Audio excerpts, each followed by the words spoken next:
There It it says goes. it's That says should it's pop live. up. I got to fix this light right quick. That'll be better. Oh, yeah, that'll be better. It's just, I'm having lighting issues now, too. That should help. Hello, everyone. Welcome, welcome, welcome. This is my friend Darshan. We've known each other for many, many moons, and we share a lot of the same passions. We love to help other people find their passion, and we like to help other people learn to love themselves unconditionally and go after the dreams, the goals, the things that they have inside of them that they should be going after, but maybe don't have the confidence or self-discipline or self-love to go after. So, Darshan, tell us a little bit about what you've been doing and where your passions actually lie. Well, thank you for that introduction. I'm very happy to be here. Anytime I can contribute to people, it makes my life so much better. My whole philosophy in life is to be happy, feel good, and have fun. And for basically 20 years, I've been in the personal and professional development industry doing workshops, seminars. I was a coach for a long time. I'm an author, and I've been spending a lot of my time now in the writing world in two personal development books. I'm also a poet. I've written over 1,000 uplifting, inspiring poems on life and living your dreams to help people just to get clear about who they are and what they want. And I can do it through poetry. It doesn't have to be big old long things. And so that's why I'm here. That's why I'm on this planet. And that's why I'm very, very happy that you asked me to do this, because we're going to make a difference in the world today. And this video is going to be pure magic, and lives are going to change. There is no doubt of that. I agree. I think it's so much fun to see the change in people once they start to tap into their own unique innate abilities, and once they start to realize how valuable they are on this planet just as exactly who they are, then the magic starts to happen, right? Once you realize what you have to offer and that you are a unique individual that was put here for a reason, then I mean, the sky's the limit, right? Like beyond the sky is the limit.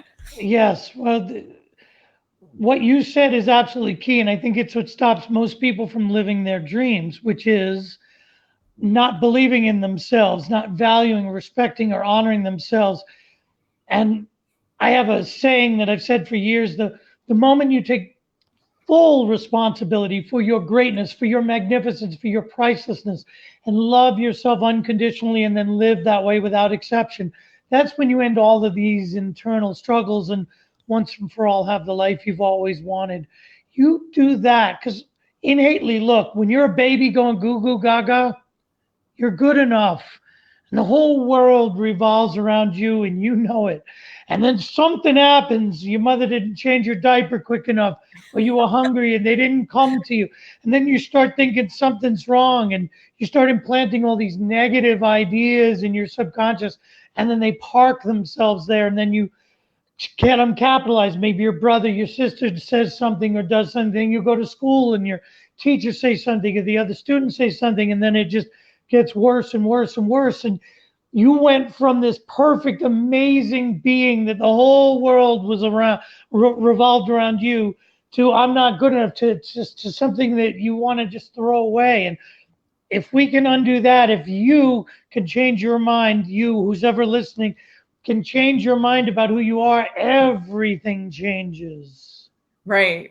I tell people all the time, and I post this on Facebook on a regular basis, what other people think, it really doesn't have anything to do with you, because all of those negative thoughts that they might be like putting out towards you or putting at you, it doesn't have anything to do with you. That's them experiencing their own special, unique thing. And if you take it on yourself as a negative thing, then that's about you and how you feel on the inside. It really, everybody has their own unique path.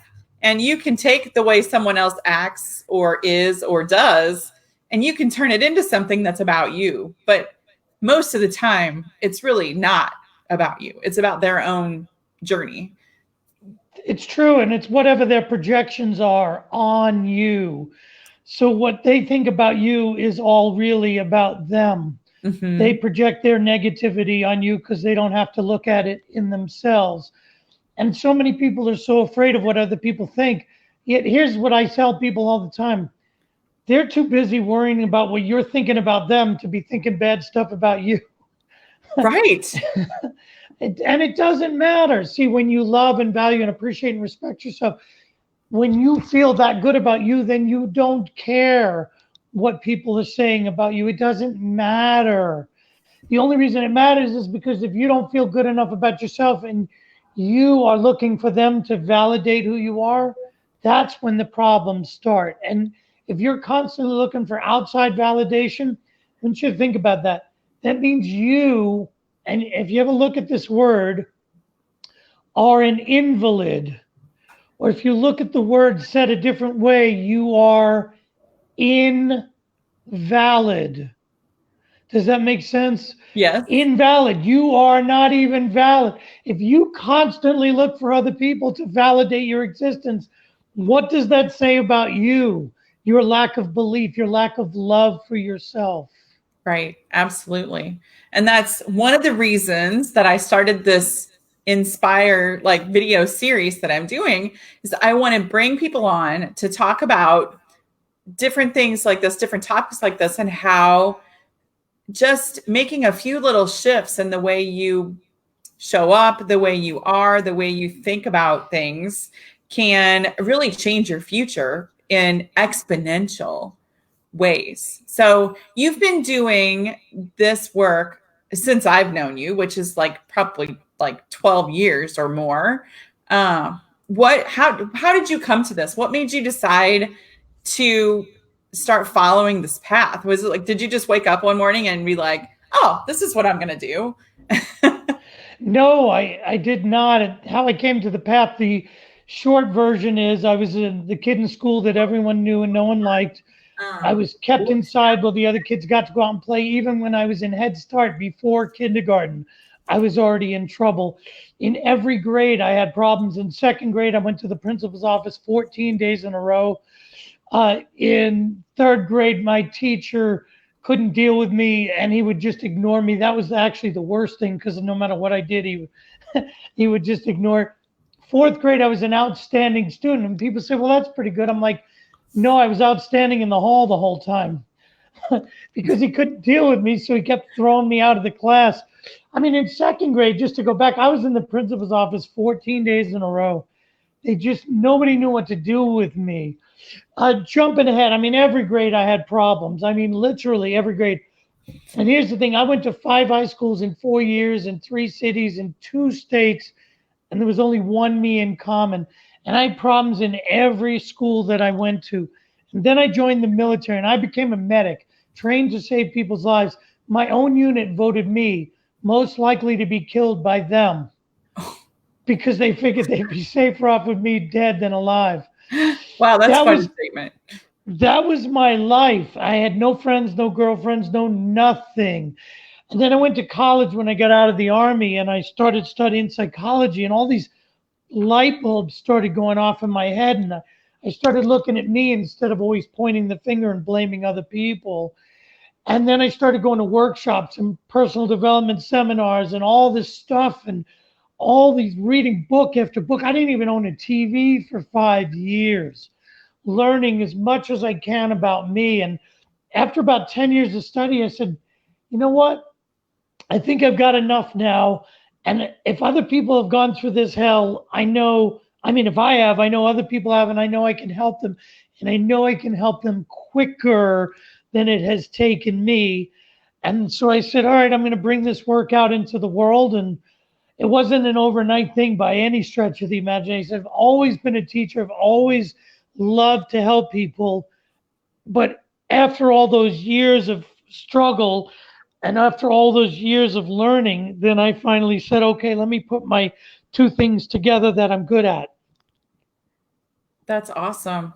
So, let's see. I don't know. I don't even know what questions to ask you at this point. But so like you were super excited to do this. So what message, like if you had, and I know this is gonna be a very difficult question I'm asking you, but if you had to sum up what you want people to know about themselves, like the one thing everybody needs to know about themselves, what would you say that is? That they're priceless, not worth less. Like the work we did all those years ago. So everyone, I'll take you through a little exercise. Look at the top of your pinky, just the top, the nail, and the little bit of tiny meat that's underneath the meat of your finger. Not even down to the end of your nail, just the very, very, very, very tip. And just squeeze it. And so I'm going to ask you a whole bunch of funny sounding questions. Just act as if I could do everything I'm about to tell you, even though I can't. Look, I've done this exercise for over 30,000 people, so I know where it's going to go. So when you look at the top of your pinky, and I say, look, I'm going to cut the top of your pinky off, just this little tiny part. You see, I'm not even squeezing down to the hole, just this little part. Cut the top of your pinky off. You won't feel a thing. No pain, no infection, no arthritis, no problems with that pinky from now until the day you die. As soon as I cut it off, it instantly heals. It doesn't grow back. It just looks like you never had the top of your pinky before. So I'm going to cut off and I'm going to reach into my pocket. I'm going to give you $10 million cash. Now, don't think about what you could spend the money on. It's just a value for value exchange. Like if I said, hey, if you're wearing sneakers, I'll give you $10 million for one of your sneakers. Of course, you give me one of the sneakers. It's $10 million, right? So it's just a value for value exchange. Would you give me the top of your pinky for $10 million? Now, I know that there's not people actively answering me, but just follow along. Let's say the answer is no.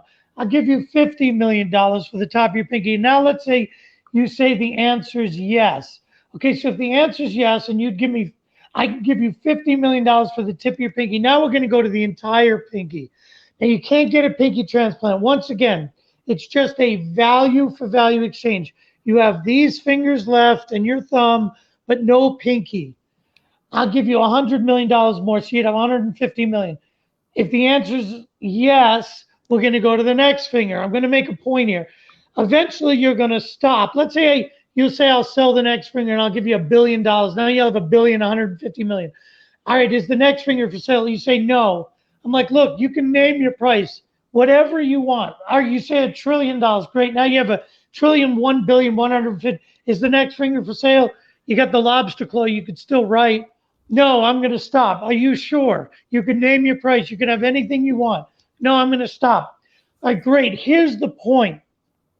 If just those three fingers right there, those three, you got two left. If those three fingers are worth $1 trillion, 1,150,000,000 dollars, then what is the rest of you worth?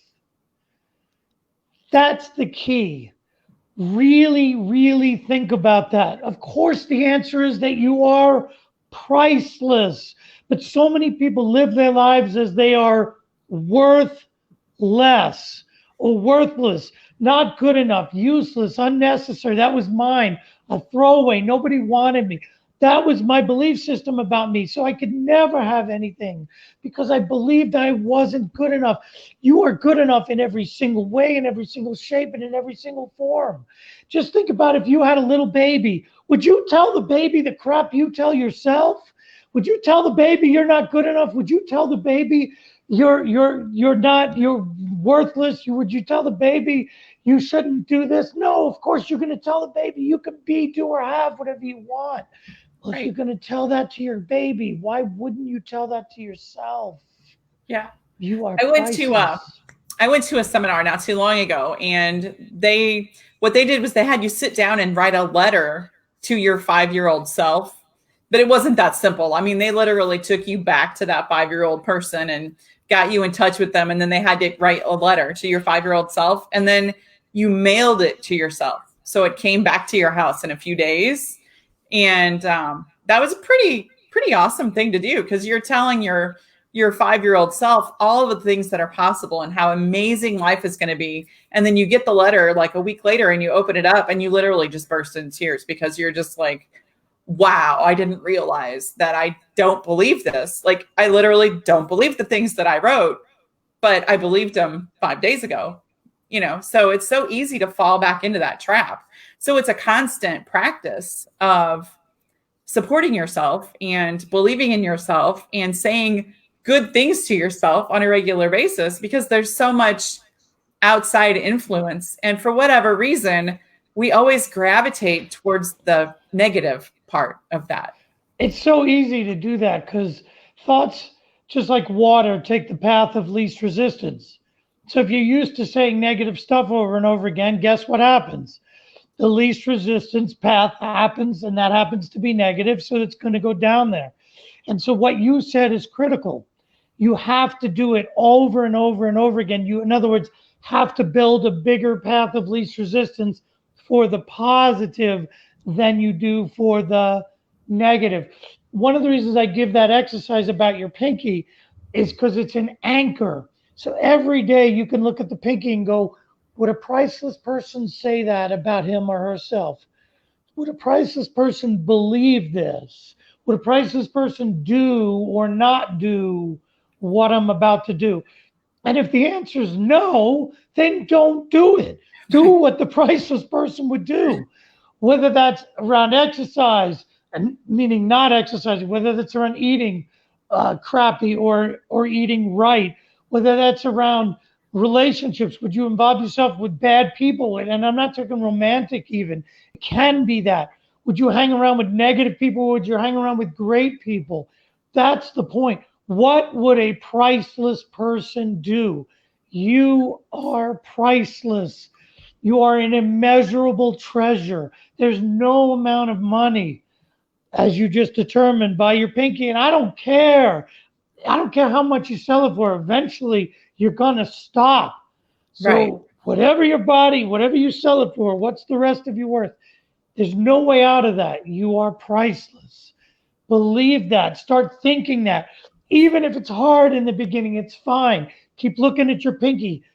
Look in the mirror. Just look in the mirror. Be with yourself. A lot of people can't even do that. Just stare at yourself back and be happy with what you see. Little by little by little by little.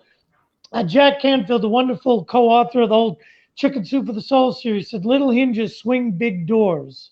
So it doesn't take much, just a little bit. You got to prime the pump. Start believing in yourself, because that changes everything else. Because if you Right. stay stuck in that negative path, nothing's going to change. And anything that can be learned, and negativity is all learned. You weren't born like that, and anything that can be learned can be unlearned. Yes. Well, and misery loves company, right? There's Yeah. a reason why all of those things, all of those old sayings and wives' tales, they came about because of a reason. Like, it's true. Misery loves company. So if you hang around with people that are negative and miserable, then you're going to eventually start following along in those paths and have negative self-talk. And somebody just commented, they said, if you're used to hearing negative things all your life and you believe it, then you have to find a way to change your thinking. And that's 100% true. And that's what we're talking about here. It's like, how do you finally see your own value and then start to have those good thoughts about yourself? Because so many people have bad thoughts about themselves. And I would venture to guess that probably, like, I don't know, a huge portion of the population can't even love themselves. Like, they don't even, just the thought of that almost is more than they can even handle, because they just have such horrible thoughts about themselves that just thinking about loving themselves makes them like, whoa. Exactly. When you say a large part of the population, I wonder how much it is. My guess is it's the largest part of the large part of the population. It's probably in the high 90s. Yeah. Because we're so conditioned from childhood. It's just put in us by our parents. They're doing the best they can. I'm not knocking them. I'm just saying they were raised by parents, and it was, look, I'm 50 years old. And so our generation, was World War II, World War I. Some of the parents were born, depending on how old you are. Some of the parents were born in Vietnam, whatever. You get the idea. They had a whole different world they grew up in, and they did the best they could with us. And that's the point. And then you go to school and all this conditioning, God forbid you should strike out when you get up to hit a baseball. God forbid you should miss a kick or not catch a football. All of a sudden, everybody's on you, and then you start believing that stuff. It's all a lie. All of it is a lie. Right. Look, well, and along with that, yeah. God forbid you should have confidence. Yeah. God forbid you should feel good about yourself. I mean, we used to joke around when I worked at a factory years ago. They always called me Susie Sunshine. And Susie Sunshine, you would think would be an awesome name to have, right? But it wasn't given out that way. It was more of a slam, like, why are you so happy in the morning? Nobody else is happy in the morning. So, I mean, even just having a little bit of confidence or being joyful is sometimes slammed by other people because they're like, you're getting on my nerves. I agree. And that just makes me smile even more. So what I've discovered lately, people ask me how you doing, and all the time I'm like, I'm fabulous, stupendous, wonderful, awesome, spectacular. I'm like a broken drum because I just can't be beat. and that makes them smile. That makes them feel good. And if they're like, and walk away, who's that about? Them. And I'm glad they walked away. I don't need that energy in my life. Look, I want to attract the better I feel, the better circumstances come to me. The happier I am, the more the universe gives me things to be happy about, right? So I'm attracting positive, happy people that they're like, wow, you just made my day. And that's the thing. That lets me know I'm always on the right course because I'm getting responses, because the universe is only sending me people that are going to match how I feel. They're going to match my vibration. That's the point. So if somebody calls me happy-go-lucky, yeah, great. I am. You want to try it? You might feel a little better. You want to get on the bus with me? Right. Hello. Come on down. Right. And I mean, I preach that stuff all the time. I'm always telling people, you know what? If somebody else is having a bad day, that's their bad day. Don't pick it up and drag it along with you, Without a doubt. Why? Why let it affect you? Why let somebody else's look? A bad attitude's like a flat tire. You never get anywhere till you change it, right? Right. So whether it's their bad attitude, that's about them. But if you let it affect you, what's that going to do for you? Here's a great tool you can use. This is fantastic. You're having a bad day. This will instantly change that. There's two things you can do. Tony Robbins talked about changing your state all the time. In other words, so it's impossible to feel angry if you put a smile on your face. I don't know if you knew that. It's absolutely impossible. You could be the angriest person you can be, and as soon as you put a smile on your face, your whole body changes, right? So if you're feeling down and depressed, you're breathing very shallow, your head's down, but if you get up and jump up and start like, I'm feeling better, everything. So you know that you start focusing on what you want and where you're going, not on what you don't want and where you've been. Your past has passed. It's over. It's through. Your life begins now. It's waiting for you. So put a smile on your face, jump up, start breathing hard, feeling good, screaming out loud. This is good. I'm good. I'm going to have a great day. I'm feeling better. You start doing that, it instantly changes. Here's the other thing. Let's say somebody says, just, I don't know, gets on your nerves, right? But it's not what they said. It's what you're telling yourself about what they said. You have the power to change that. Here's what you can do. Ask yourself this. 10 years from now, is what this person said going to even matter to me? And of course, the answer is no.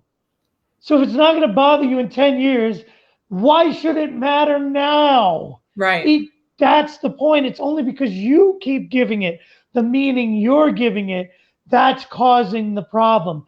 You don't have to let people affect you. You can change what you think in an instant. And when you change what you think, you change what you feel. When you change what you feel, you change the decisions you make and the actions you take, and that changes your life. Absolutely. And then, and if it's something that you're struggling with, I mean, set an alarm on your phone and literally put in your alarm, whatever it is that you want to tell yourself that day. I am amazing. I can do this. Whatever it is, your I am statement, whatever it is, put it in your phone so that it pops up 2 or 3 or 4 or 5 or 6, 10 times a day, so that every time you look at your phone, it's right there. I am amazing, whatever it is. It's a beautiful tool. I mean, we how many hundreds of times we think about that, everybody. How many hundreds of times do we look at the phone every day? I mean, it's crazy. So what if that was your screensaver? Right. I am amazing. I am wonderful. And then even if you had trouble saying it to begin with, you're still reading it and it's going into your subconscious. That's the beautiful part about it. Yeah. I think that's a brilliant idea. I've actually never done that. I'll have to do that today. Yeah. I mean, I tell myself that a lot, but just to read it. I use those occasionally, and it varies. And the way my phone is set up, I can't really even look at it. Mine says they whispered to her, "You can't withstand the storm," and she whispered back, "I am the storm." I am the storm. Your phone went out. It went away. I know it's hard, but yeah. So I have that. It shows up on my phone, and I change it occasionally depending on what I'm feeling and what I'm trying to do and all of those things. But and sometimes it just says "I am," because then it just leaves it wide open. And right. That's you're pretty positive. You're pretty positive with the I ams. For people who are negative, if they read I am, they might start filling it up with negative things. That's true. Right. And that's the point. That's why I said little hinges that swing big doors. Start out with something little that you can believe. When you look around at all your accomplishments, even if you're not where you want to be in life, look at what you've done and start taking note of all the little good things that you've done. And they will add up and add up and add up. And you think of a scale, and then you have all these good things now that are weighing the scale down versus the bad things. And so the good things are going to come up and the bad things are going to go down, and they're going to come up and up and up. And that's the point. Every time you read, I am great, I am fabulous, I am tremendous, I am stupendous, I am awesome, I'm amazing, I'm spectacular. That is, because I say to people all the time, like, I'm fabulous, working on stupendous. By the end of today, I'll be spectacular. And they just look at me like I'm freaking crazy. I'm like, yeah, try. Yeah, like, try it, right? Well, that's the, or I am stupendous. And they're like, that's pretty good. I'm like, yeah, but I'll get better. Well, what's better than stupendous? Well, I'll be spectacular by the end of the day. Come on. Right. And it just start doing that. Look, let me be clear about this. Even if you don't believe it, I don't care. Start doing it. Little by little by little by little by little. It's going to make a difference. Look, you've lied to yourself long enough. Okay, right. That you're not good enough, that you're not smart enough, that you're too fat, too thin, too short, you're not sexy enough, you're not this enough, you're not that enough. It's all a lie. But if you believe that lie, then you can undo that belief in that lie, and you can start telling yourself that you are good enough, that you are pretty enough, that you are handsome enough, that you are tall enough, that you're perfect just the way you are and just the way you are not. Right. Well, and so let's talk about the ego for a minute. So the ego actually wants you to be right? Yeah. So if you believe that you are bad at math, to make it simple, then all day long, every time you do something that has something to do with math, your ego is going to be looking for something that's going to back up your belief. So if you go around saying, I'm bad at math, then every time something happens that has to do with math, you're going to go, oh, I can't do that because I'm bad at math. Or you're going to notice that you made a mistake on something and you're going to go, oh, well, that makes sense because I'm bad at math. So if you make up your mind to talk about good things and to have a positive attitude, your ego it wants you to be right. It wants you to be correct because it wants to feel good.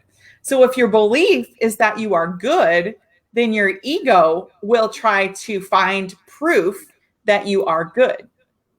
Exactly. I've said this on and off for years. Like, it can be taken the wrong way. So I'm always very careful when I say it. I've said that the ego is your friend. And what I mean by that is it wants to protect you. It wants to stop you from being hurt, wants to help you to be right or to feel good, right? Now, at a certain point, the ego, when the balance, in other words, you stack the good stuff up so high, right? And the bad stuff is so low, the ego can get in your way a lot. And like people with low self-esteem, let's say their self-esteem is this tiny circle, then their ego, and let me is bigger and bigger and bigger and bigger because it has a lot more to protect. But if you have a giant self-esteem, huge, well then the ego is much smaller. So eventually people can get away from those ego struggles. I just created a partner for my ego. I called it a she-go. And I'm like, go. Go with your she-go and have fun. That kind of, leave me alone. Thank you for sharing. I got this one is what I tell it. Right. That's it still funny. comes up. Don't get me wrong. Look, I've been doing personal development work for close to 30 years, and I still hear the crap. I just don't pay attention to it.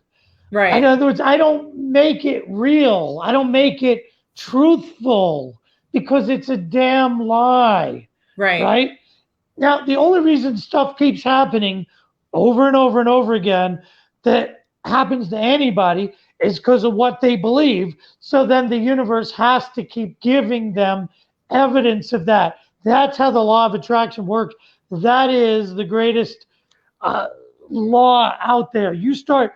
It's people think, check this out. You ever say, I'm hungry, I'm hungry, I'm hungry, and then you go to a restaurant, and as soon as you get there, there's a long line, or the kitchen catches on fire, right? Or something goes wrong, or the waiter's bad, or whatever, right? Why? Because the universe had to give you more hunger. All you kept saying is, I'm hungry, I'm hungry, I'm hungry, I'm hungry. So the universe said, okay, great. I'll give you more hunger. You got to not do that. You can't say, I'm broke, I'm broke, I'm broke. I'm poor, I'm poor, I'm poor. Because then all the universe does is it gives you more evidence of that. And that's why negative things keep happening to you over and over again. Look, this is the key. This is the big tell. Even if you think it's a lie, I know I just said that. I want to drill it in. Tell the lie. I'm rich. I'm abundant. I'm prosperous. If you can't believe that you're rich, if you can't believe you're abundant, if you can't believe you're prosperous, then say, I have enough money. I have a roof over my head. I have my bills paid. I've always had my bills. If you're 40 years old, if you're 50 years old, if you're 20 years old, obviously you've had them paid because you're still here. You still got food in your stomach. Things are still working. Tell yourself some little tiny thing to believe it and just keep saying it over and over again. There's always enough. There's always enough. It's more and more is coming. And then eventually more does come. And then opportunities come to me and money comes to me easily and effortlessly, comes out of nowhere. You start saying that. And it's amazing what happens with your prosperity. Right. And again, that's beautiful. Go ahead. Well, even if you just tell yourself, I have a 100% track record of getting through the day. Yes. Because so far, you're at 100%. You're still here, baby. You're still living. You're still doing your thing. So, I mean, you have a 100% track record of getting through the day. So what 100%. Makes you think that you can't get through today? You already have a 100% track record. So you're doing great. Keep going. Keep going. There's an old saying, if you're going through hell, keep going, right? Don't stop. Right. There's also another, it's a Turkish proverb, no matter how far you've gone down the wrong road, turn back. They kind of contradict each other, but I think you understand the whole point. In other words, you don't have to keep going down the wrong path, but if you're going through hell, it'd probably be a good idea just to get through it. Because here's the point. I'll say it this way. What is, and all the rest is your interpretation. What is, I'll give you a perfect example. Um, People, I'll just talk personally, just a silly example. The last Avengers movie, the Endgame movie, did you see it? The End Game? Yeah, the Avengers Endgame. I don't know. I've seen Okay, as many Avengers movies as I can. If you start talking about it, I'll it know. was it was the last one they did just whatever Where they year were ago all or so. together. Yeah. They were all together. The Hulk wasn't the Hulk anymore. He was Oh, a combination of Bruce Banner and whatever him, right? Did you see that? Did yeah. you see that? All right, here's the thing.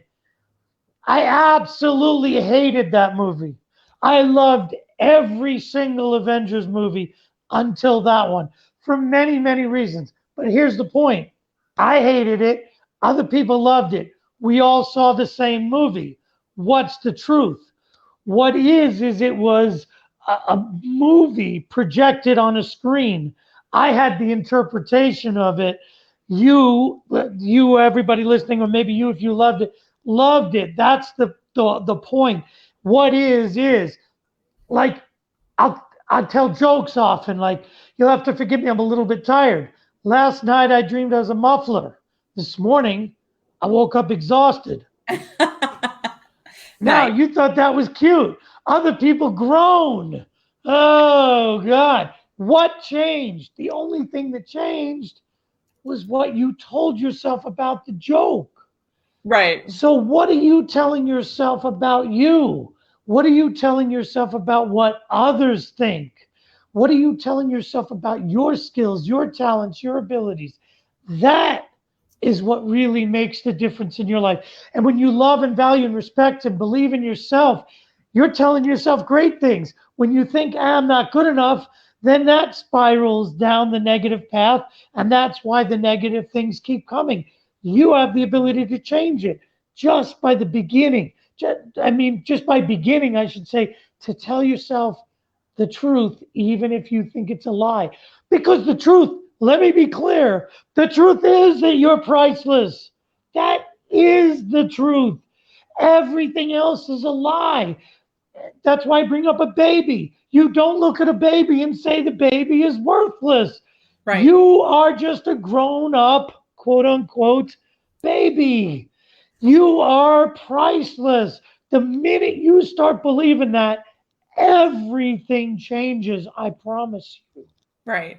And you might have to tell yourself that every single day, or 5 or 6 or 8 or 10 or 12 times a day, but you have to keep telling yourself that.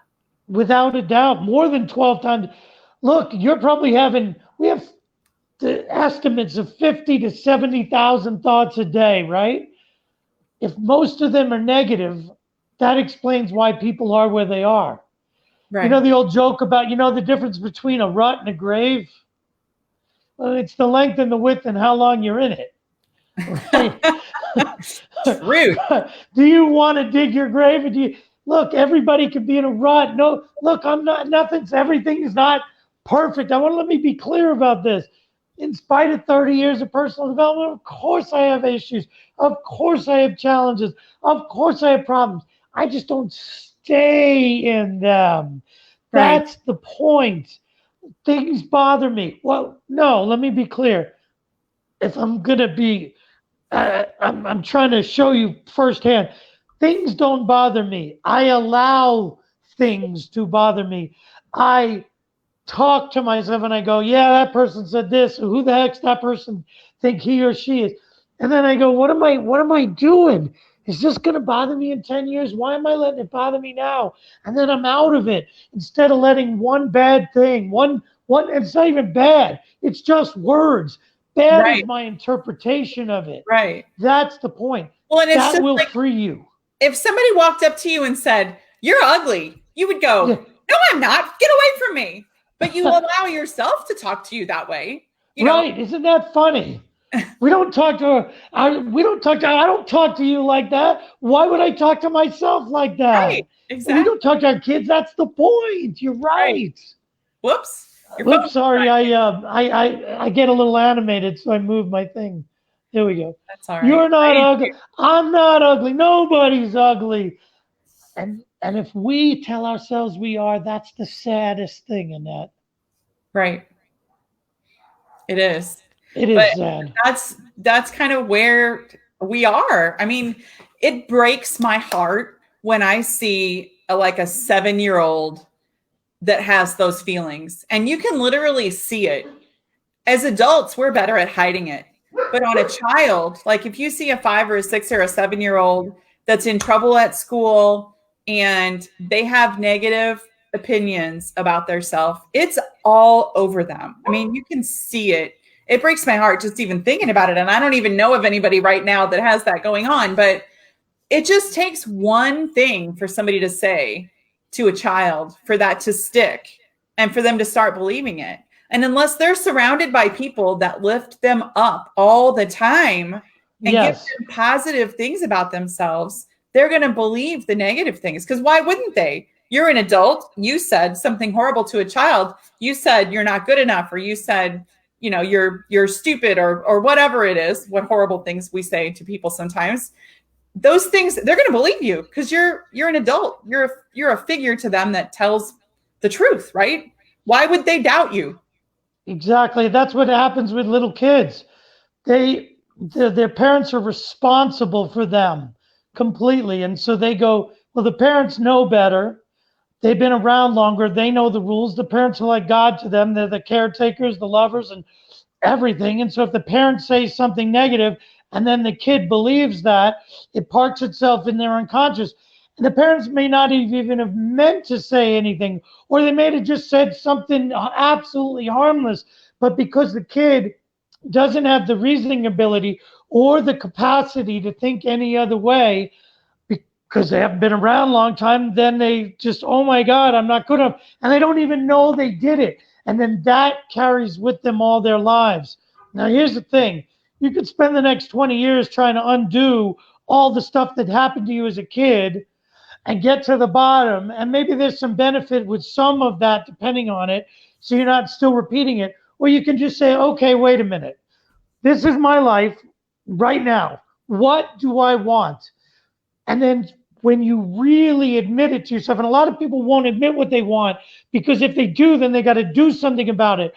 And if they do, and then if they fail, then they have proof that they're not good enough. And then life is really horrible. See, that's what people do. They avoid finding out that who they are in reality is true. In other words, what they believe about themselves in private, they don't ever want to find out in reality is true. So they never admit what they want, or they never go for their dreams. Does that make sense?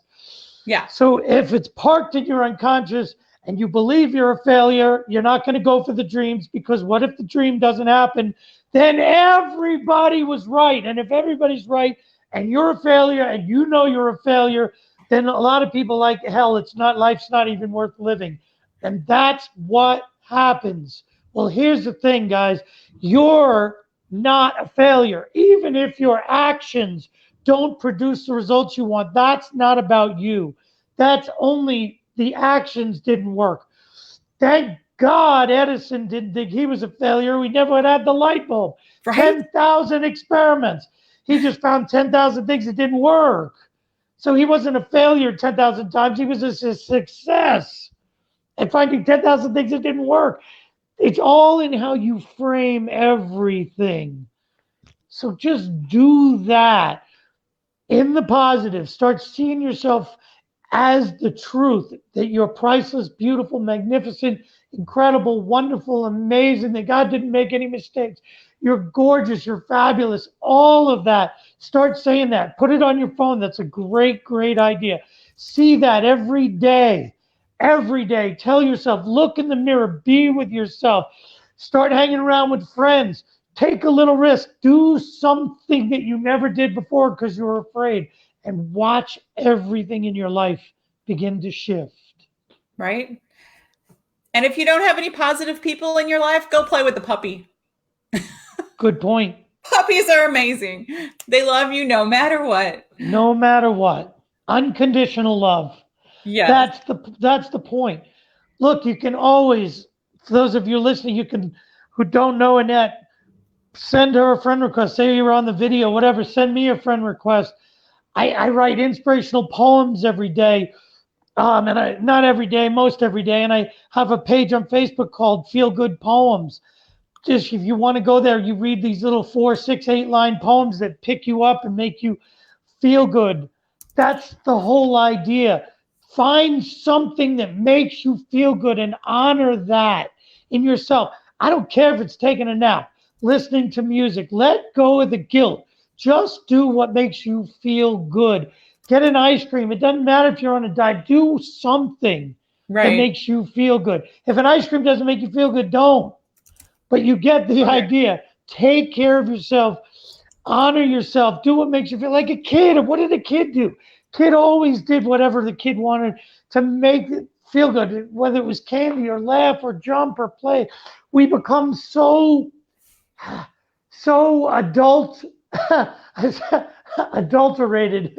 It's a cute word. Yeah, we become such adults. It's crazy. Like That's funny. what? There you go. What happened to being a kid? I mean, seriously. I mean, look at me. Look at the animation, the fun. I'm not just. All right. Step one. We must do this. I know. Laugh, fun. I make everybody laugh every day. It's one of my goals. I make myself laugh. Play. I'm in TJ Maxx. I'm dancing, and people are looking at me like, but I'm happy. That's the point. When I walk my dogs 3 or 4 miles, I'm I'm playing music that I'm listening with my fingers while I'm dancing. I'm hopping down the street. You know what? And if it changes one person's life, mine, that's all that matters. And I say that. I don't limit that. That gives me something else to say. People knock you all the time for being, oh, you're just selfish. No, no, no, no, no, no. Now, here's the difference. You're self-centered. Here's what I mean by that. Being selfish is like a 2-year-old. Me, me, me. It's all about me. You can't have it. They don't want to share. If they give you anything of theirs, they cry. They feel a loss. Self-centered is having a healthy regard and respect for yourself. Bob Proctor, the wonderful speaker, talks about that. Take care of this. Have a healthy regard and respect for you. Take care of you. It's like I always say, if you're traveling on a plane and the oxygen masks drop down and you're traveling with a child, who do you put the mask on first? Yourself. If any of you have thought you put it on the child, you're wrong. Because who is going to take care of the child if you pass out? Right. You have to take care of you, then you can take care of everybody else. You cannot give from an empty cup. Fill yourself up first, and then you're much better helping everybody else. Do what makes you happy. Be self-centered. Have a healthy regard and respect for you. Right. And that goes into like the whole package, like eat well, sleep well, do the things that you need to do to be healthy and learn to love yourself in a manner that if the world came crashing down tomorrow, you would still love yourself and you could still love other people. So, Right. like, I tell people all the times, if you're in a relationship with someone, and I've learned this the hard way, and they decide that it's time for them to move on, do you love yourself enough to be able to continue on with your life? Or did you literally give up who you are to love that person? And when they leave, they take that part of you with them. You have Yes. to love yourself enough to be able to be okay when things around you fall apart. And that's where most of us are struggling, is that we only love ourselves when other people like us and love us and treat us like we're worthy. But if we learn that we are worthy at our deepest core, then if somebody decides to treat you badly, you're like, okay, that's not about me. That's about them. And you're Exactly. okay. It might still hurt your feelings, but you're not going to be devastated. No. And when you love yourself, it doesn't matter. First of all, you're not going to attract people that do that. But here's the other point. If someone leaves, it's not about you. Here's the other part. He or she, whoever you are in a relationship with, is just honoring him or herself, whatever that is, even if he or she doesn't feel good about himself, because it could be the opposite. I want you to think about this. I'll just say you because I'm looking at you. me and you are in a relationship and you decide to leave. No, I'll say it the other way. I'm going to put it, me and you in a relationship and I decide to leave. We'll watch. You'll see why in a minute. Because you'll see why. I leave because I see that you've grown in your life, that you're going places, that you've got your doctorate, that you're just this, you're like, oh my God. But I leave because I don't feel like I'm good enough to be in a relationship with you. So I leave to find somebody who's also not good enough to match how I feel about me. Then when you have two people who are not good enough together, it's the recipe for disaster. Right, for sure. And that's the point. So I could leave because I don't feel worthy of you, or so that honors me because I got to go with whatever vibe I got to go with, or I leave because I'm like, you know what? I'm in a whole different place and there's different things I want to do in my life. It's not about her. I love her, whatever. I don't love her. I don't care. She was this. Relationships are only there to show us ourselves anyway. And so I got what I needed to get. Now it's time to move on. And all the conditioning about relationships says you shouldn't do that. You're selfish, this, that, and yet everybody does. Look at the divorce rate. Oh It's my God. way above 50% because people get married for all the wrong reasons. They get married for what is it? To live happily ever after. They think the other person's going to complete them. I'll give you a good example. Make pretend that this is the letter C. It is from the way I'm looking at it. And then this is the letter C. So a lot of people come together in a relationship.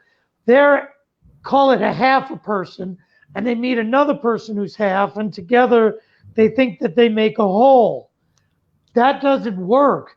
You've got to be perfect, whole, complete, and the other person's got to be perfect, whole, complete, and then come together, and then you make a whole in that sense. You're whole, he or she is whole, and then you can have a beautiful relationship.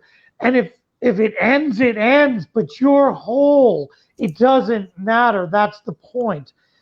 It's not going to take your life because you're not making that other person responsible for your happiness, for your joy. You're responsible for that, not him or her. Yep. Wow. This is. Does it feel like we've been doing this for 54 minutes? Are you joking? No, now, are you serious? I'm serious. Actually, I thought it was about 20 or 25 minutes. Oh my God. Yeah. Well, wonderful. Why don't we wrap it up? It's not because of the time, but I know you had another call you had to be on. If people want to get a hold of you, they know how. But for those who are watching who don't know, what do they got to do? Well, first of all, I would say click on the little 3 dots at the corner of this video and say follow and see first so that you don't miss any of these video series that we're doing. And Darshan is also tagged in this post. You can follow him on his page. And I also added your feel good poems in here. But what's the best way for people to reach you if they want to follow you or maybe even talk to you about what you do, or, maybe even get some help or whatever it is that they need? Well, so they can do it on Facebook. They can send me a friend request, whatever. It's Darshan Gabriel, Gabriel, Shanti, Shanti, and Darshan is Darshan. So that's Facebook. They can call me, text me directly and say, hey, I was on the live with Annette or Dr. Stephenson, however they know you. And so it's 505-340-9878, 505-340-9878. Email is not great for me. I don't check it nearly as much. It's Facebook. They can send me an instant message on Facebook. That's the other way to do it. I mean, my website's darshanshanti.com. There's a whole bunch of stuff on there. You can sign up and get a whole week-long course about building a rock-solid self-esteem. It's free. So darshanshanti.com. Just sign up, leave your info. You'll see I don't bug people. If you want more information, you'll get a hold of me. That's how it works. Awesome. Well, I have thoroughly enjoyed the last hour of our time, and I appreciate you so much. Thank you for pouring into me and all of these people and doing what it is that you do and have been doing for years. I know that, and I tell people this all the time, that helping other people makes me feel fulfilled. So when I see the light bulb come on in somebody else, I actually benefit from that as well. So me helping other people makes me feel successful and worthy and all of those things, because I love sharing the things that I've learned over time, just like you do. You know, if you help nobody else for the rest of your life, you've already helped a lot of people. And if you help just one, you've changed the world. And if you never help anybody else ever again, completely, without a doubt, 100%, you are indeed worthy, priceless, Yes. good enough. It doesn't matter. Just makes you feel good. It makes me feel good. And that's why we do it. Look, folks, be happy, feel good, and have fun, because that's the very best way to get everything done. I love your poetry. All right. Thank you. Well, I have to run, but thank you so much. And if you guys got value out of this, invite your friends to watch it. I think it's been a great hour to spend Darshan. So thanks. It's been an honor. Thank you, Annette. All right. We'll Can't talk wait to do the next one. Bye All bye. right. Bye.